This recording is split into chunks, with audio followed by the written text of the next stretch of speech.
నమస్తే, welcome to Disha TV. Nizamabad జిల్లా న్యాల్కల్ గ్రామానికి చెందినటువంటి యువకుడి హత్య రెండు రాష్ట్రాల్లో సంచలనంగా మారింది. భర్త ప్రశాంత్, భార్య సంధ్య ఇద్దరు కూడా వారు ప్రశాంతంగా ఉండేటువంటి జీవితం. భర్త ఎప్పుడైతే గల్ఫ్లో ఉండి పనిచేసుకుంటూ మళ్ళీ గల్ఫ్ నుంచి ఇంటికి రావడం జరిగింది. భర్త ప్రశాంత్ వచ్చిన తర్వాత అప్పటికే సంధ్య ఎప్పుడైతే అనిల్ తోటి అక్రమ సంబంధం పెట్టుకుంది, అనిల్ అనే యువకుడితోటి అక్రమ సంబంధం పెట్టుకుంది. సో వీరి యొక్క అక్రమ సంబంధానికి ప్రశాంత్ ఎప్పుడైతే అడ్డొస్తాడని అనుకుందో ప్రశాంత్ని అడ్డు తొలగించుకోవాలనుకుంది. సో అడ్డు తొలగించుకునేటువంటి తరుణంలో ఎవరైతే వెంకట సాయి అనే అబ్బాయి ఉన్నాడో అలియాస్ ఆ బంటి అనే అబ్బాయి సహాయం తీసుకొని వారి మేడపైన మద్యం తాగుతూ ఇంకా తాగిపించు అంటూ కూడా తను చెప్పడం జరిగింది. సో మద్యం తాగిచ్చిన తర్వాత ఆ మేడపై నుంచి తోసేసినటువంటి పరిస్థితి. మేడపై నుంచి తోసేసిన తర్వాత కూడా అప్పటికి చావకపోయేసరికి ఏదైతే గవర్నమెంట్ హాస్పిటల్ నుంచి వేరే ప్రైవేట్ హాస్పిటల్ తీసుకెళ్ళినప్పుడు అక్కడ ఏదైతే హార్పిక్ లిక్విడ్ ఉందో ఆ లిక్విడ్ని నరాల్లోకి ఎక్కించి చంపించినటువంటి పరిస్థితి.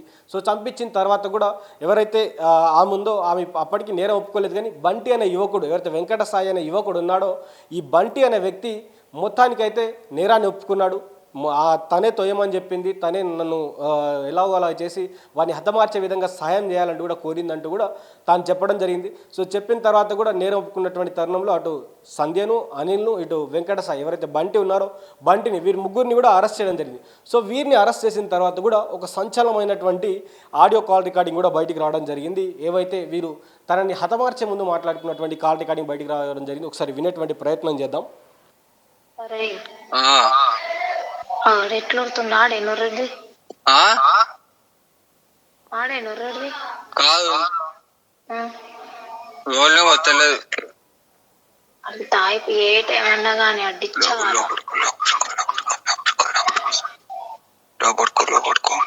పోయిన చెప్పు.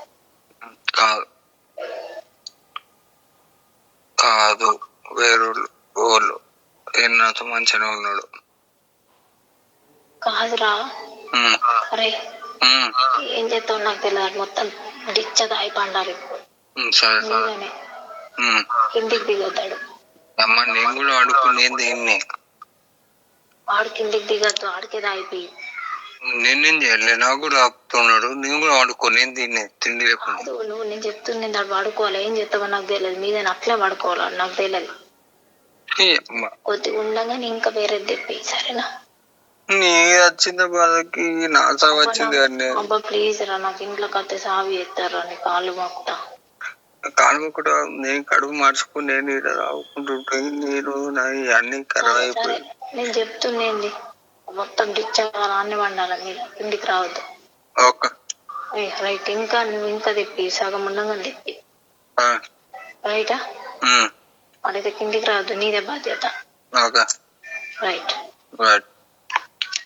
Good night. సో విన్నారు కదా ఈ కాల్ రికార్డింగ్ అయితే. సో ఆ కాల్ రికార్డింగ్లో వాళ్ళు చాలా క్లియర్గా మాట్లాడుకుంటా ఉన్నారు.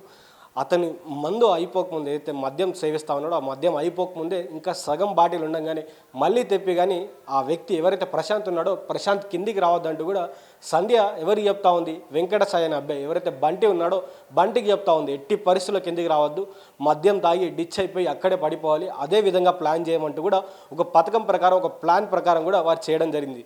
సో ఆ తాగిచ్చిన తర్వాత వారి కిందికి తోసేయడం జరిగింది. సో మరి ఎవరు తోసేసారని పోలీసులు అడుగుతున్నటువంటి ఒక వీడియో కూడా సోషల్ మీడియాలో వైరల్ అవుతుంది. ఆ సోషల్ మీడియాలో వైరల్ అవుతున్నటువంటి వీడియోలో మరి ఇది ముందే ప్లాన్ చేసుకున్నారంటే వెంకట సాయి ఒప్పుకున్నాడు. అవునండి, ఇది ముందే ప్లాన్ చేసుకున్నామని కూడా చెప్పడం జరిగింది.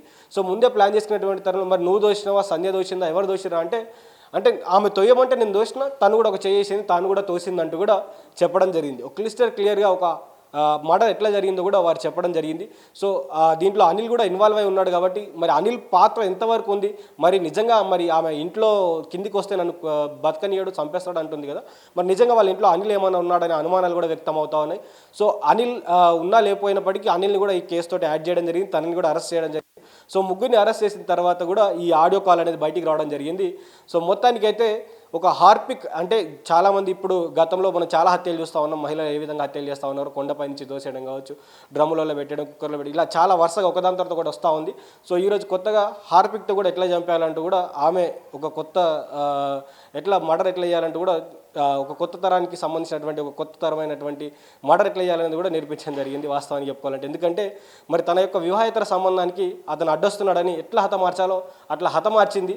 సో తనని ఎట్లా చంపాలో అట్లా చంపేసింది. సో చంపేసిన తర్వాత యథేచ్ఛగా నేనే చంపానంటూ కూడా ఒప్పుకున్నటువంటి పరిస్థితులు అయితే కనిపిస్తూ ఉన్నాయి.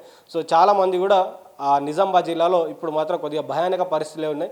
సో ఈ రెండు రాష్ట్రాల్లో కూడా ఇది ఒక సంచలనమైనటువంటి కేసుగా మారింది. ఎందుకంటే ఎన్నో కేసులు చూసుంటామని ఒక హార్పిక్ అంటే గతంలో అంటే ఫస్ట్ మేడపై నుంచి కింద పడేసిన తర్వాత కూడా ఇప్పుడు హార్పిక్ సంబంధించినటువంటి ఆ లిక్విడ్ నరాల్లోకి ఎక్కించి మరి చంపించిందంటే ఎంత క్రూరంగా చంపిందో అని కూడా చాలామంది అభిప్రాయపడతా ఉన్నారు. కాబట్టి ఈ కేసుని మరి పోలీసులు ఏ విధంగా మరి ఎన్నేళ్ళ జైలు శిక్ష చేస్తారు, లేకపోతే నార్మల్గా ఈ మర్డర్ కేసు కింద మళ్ళీ బెయిల్ మీదనే బయటికి వస్తారా, లేకపోతే ఏం జరుగుతున్నది కూడా వేచి చూడాల్సిందే.